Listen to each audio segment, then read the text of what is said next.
Waktunya dia untuk paparan bisa 15 menit karena ini kan jatah untuk 2 perkara ya. 10-15 menit, nanti dilanjut dengan tanya jawab, waktunya sekitar 10 menit. Silakan. Terima kasih Yang Mulia. Assalamualaikum warahmatullahi wabarakatuh. Bismillahirrahmanirrahim.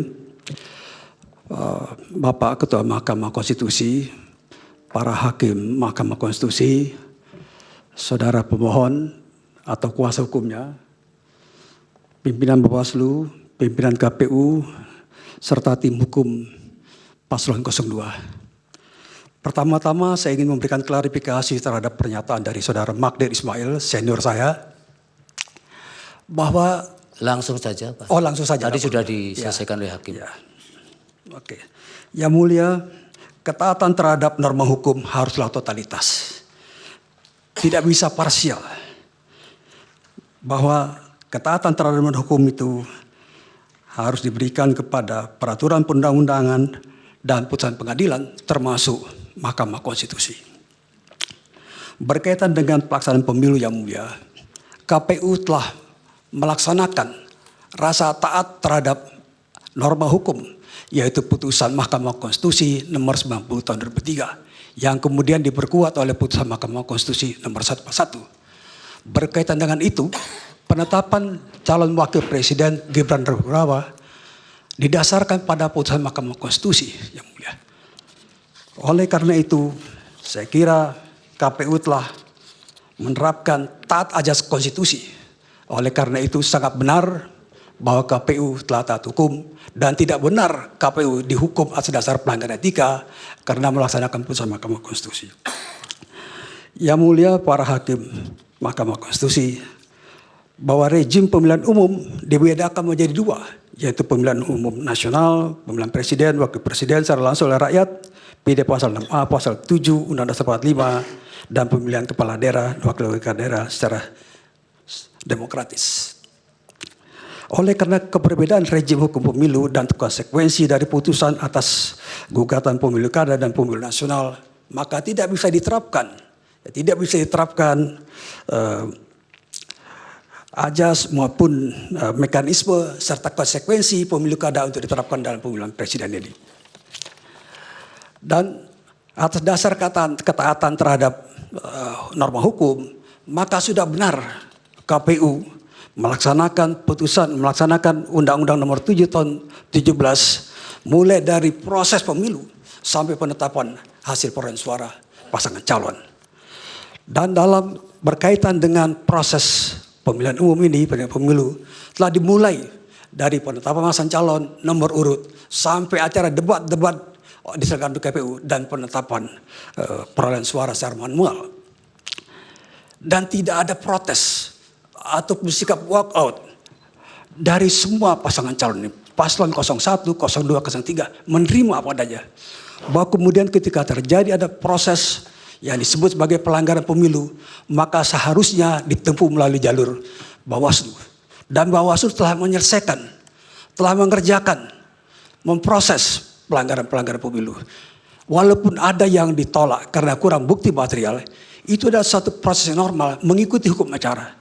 Demikian juga Yang Mulia, bila dilakukan pemeriksaan terhadap perselisihan hasil pemilu di Mahkamah Konstitusi, maka harus secara konsisten, taat azas, mengikuti mekanisme hukum acara Mahkamah Konstitusi.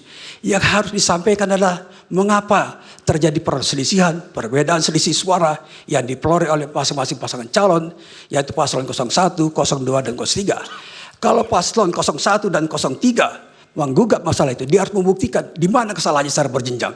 Karena apa? Karena yang digugat, objek gugatan penetapan KPU terhadap perolehan suara, itu dilakukan secara berjenjang. Maka pembuktiannya, negasinya adalah dilakukan juga secara berjenjang. Dari mulai tingkat TPS, PPK, kabupaten kota, provinsi, dan kabupaten asal.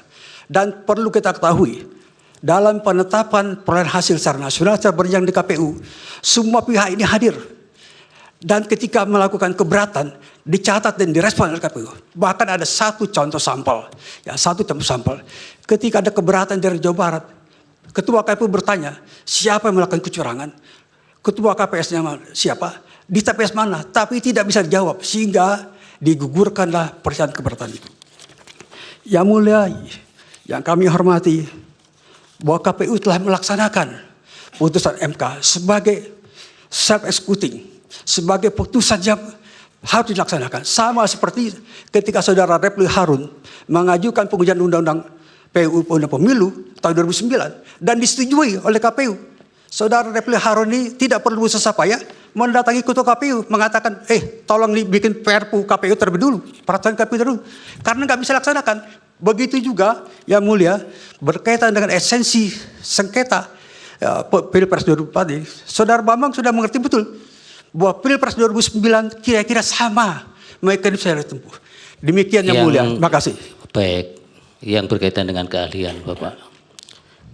Baik, dari pihak terkait ada yang didalami untuk ahlinya? Ada yang mulia. 2 orang dari pihak terkait akan mengajukan pendalaman pertanyaan, yaitu Profesor Dr. Otto Cornelis sekaligus dan Dr. Nikolai Apelindo. Baik, silakan Prof. Oce. Ya. Terima kasih yang mulia. Ya, pertanyaan kami kepada ahli. Mic-nya didekatkan. Ya. Mohon penjelasan ahli dengan adanya putusan Mahkamah Konstitusi yang mana mempersamakan rejim pemilu dan rejim pemilu kada. Apakah dapat menjadi dasar untuk mendiskualifikasi pasangan calon atau salah satu pasangan calon? Apakah terdapat relevansi mengenai diskualifikasi pasangan calon pada pemilu kada dan pada pemilu presiden dan wakil presiden? Dilanjutkan yang mulia oleh rekan kami. Silakan. Saudara ahli,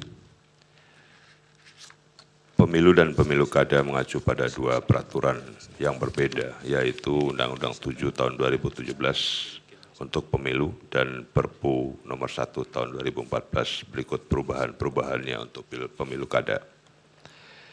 Dengan diundangkan Undang-Undang 7 tahun 2017 tentang pemilu, maka norma-norma yang terbentuk pada putusan sebagaimana dikutip tidak berlaku lagi. Adanya perbedaan rejim antara pemilu dan pemilu kada. Akan ada kekosongan kekuasaan dan kekacauan tata negara jika dilakukan pemungutan suara ulang calon presiden dan wakil presiden 2024. Kalau kita lihat dari permohonan paslon 01 didalilkan adanya pengkhianatan terhadap konstitusi, pelanggaran asas bebas, jujur, dan adil, dan bahkan disebut juga ada tindakan dilakukan terukur. Namun penjabarannya tidak jelas atau obskur. Pada kondisi demikian permohonan lebih banyak narasi, bukannya fakta. Pertanyaannya apa Bapak? Ya, ini nanti akan menuju ke pertanyaan yang mulia. Pertanyaannya bagaimana pelanggaran konstitusi yang sejatinya menunjuk pada undang-undang, namun justru dalil-dalil yang dibangun tidak berkesesuaian dengan yang diatur dalam undang-undang. Apakah dengan demikian itu dapat dibenarkan? Mohon dijelaskan oleh ahli. Baik, dari pemohon nomor 1, silakan. Terima kasih yang mulia. Kami bergantian dengan rekan Refli. Namun izin sambil kami menanyakan kepada ahli, izin menayangkan 2 lembar PowerPoint yang mulia untuk menanyakan.